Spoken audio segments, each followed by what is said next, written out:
Assalamualaikum warahmatullahi wabarakatuh. Selamat datang di channel saya Bocah Vlogger.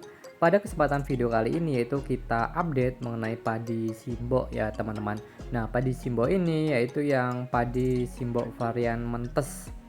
Nah, tempo hari waktu kita terakhir update yaitu di usia 22 ya. 22 hari setelah tanam dan saat ini sudah 32 hari setelah tanam. Nah, ini baru pemupukan yang kedua ya. Dan pemupukan yang kedua itu yaitu di usia 29 hari kemarin dan saat ini sudah 3 hari pasca pemupukan seperti itu. Dan untuk kondisinya teman-teman bisa lihat seperti ini. Padi Simbo varian mentes ya. Dan untuk jarak tanamnya ini memakai jarak tanam 27 kali 27, kemudian legowo seperti itu, jajar legowo. Dan untuk lahan ini lahan tada hujan ya teman-teman, bukan saluran irigasi, tetapi masih ada saluran air yang bisa untuk mengendangi keperluan padi, tetapi masih kurang tercukupi seperti itu. Dan dari sini akan kita lihat ya anakannya sudah berapa satu rumpun seperti itu.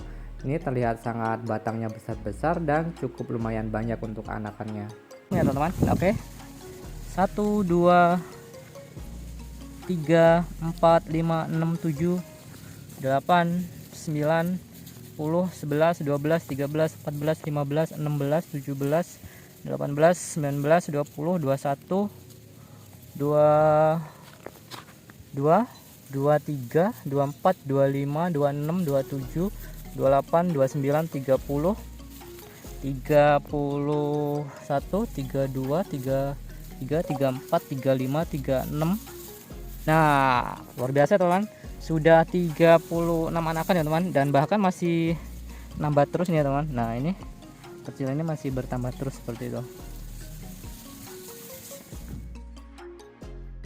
Nah, di usia yang ke-32 hari setelah tanam ini bisa dihitung rata-rata antara 25 sampai 30 anakan per satu rumpun, dan waktu pasca pindah tanam ini tanamnya hanya satu-satu seperti itu.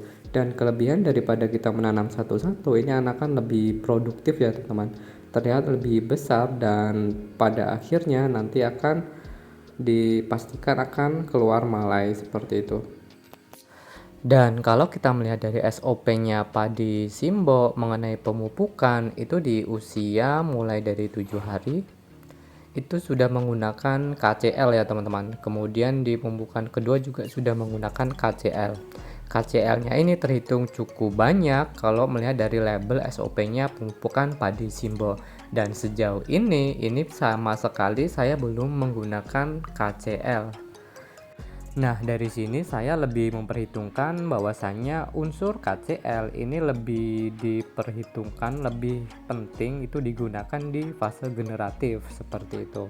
Peran KCL digunakan di fase vegetatif ini hanya untuk memperkuat batang padi, meningkatkan jumlah anakan yang lebih produktif, meningkatkan ketahanan terhadap hama, dan meningkatkan penyerapan terhadap unsur hara yang lain.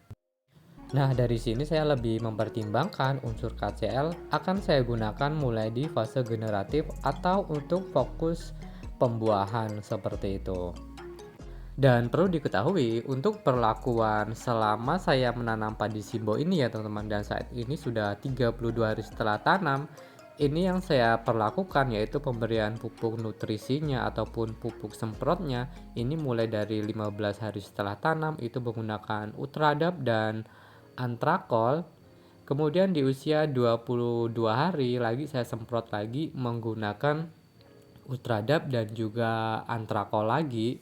Kemudian saya tambahkan Insektisida Virtaco. Kemudian di usia 29 hari setelah tanam itu saya semprot lagi menggunakan yang sama lagi, Ultradap dan juga Antrakol. Kemudian saya tambahkan insektisida lagi.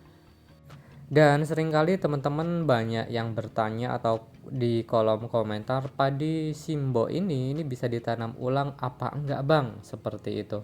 Nah, padi Simbo ini merupakan padi inhibrida seperti itu, atau lebih tepatnya saya katakan yaitu semi hibrida, karena istilah ini mengacu pada varietas padi yang dihasilkan dari persilangan galur unggul inbrida dengan padi hibrida sebagai salah satu tetuanya, seperti itu. Berarti ini persilangan antara galur unggul dengan tetuanya yaitu padi hibrida, seperti itu ya teman-teman. Dan berarti bisa ditanam ulang atau enggak, sejauh ini untuk prakteknya saya belum tahu ya teman-teman. Apakah teman-teman ingin mencobanya, ya monggo saja. Untuk hasilnya bagaimana? Kalau menurut dari tim Simbo itu tidak dianjurkan karena hasilnya menurun. Kalau ada praktek yang baru mencoba, mungkin bisa penemuan yang baru seperti itu. Dan untuk mengenai karakter padi Simbo ini memiliki batang yang cukup besar ya teman-teman. Kemudian memiliki daun yang tidak terlalu lebar, namun yaitu karakternya panjang seperti itu.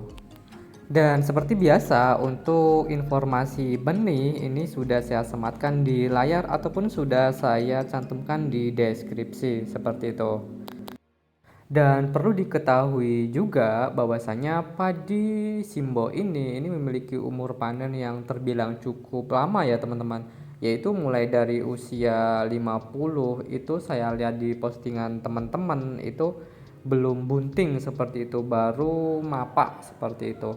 Dan ini terbilang buntingnya mulai di usia 55 antara 60 seperti itu. Dan berarti padi ini memiliki fase vegetatif yang terbilang cukup lama.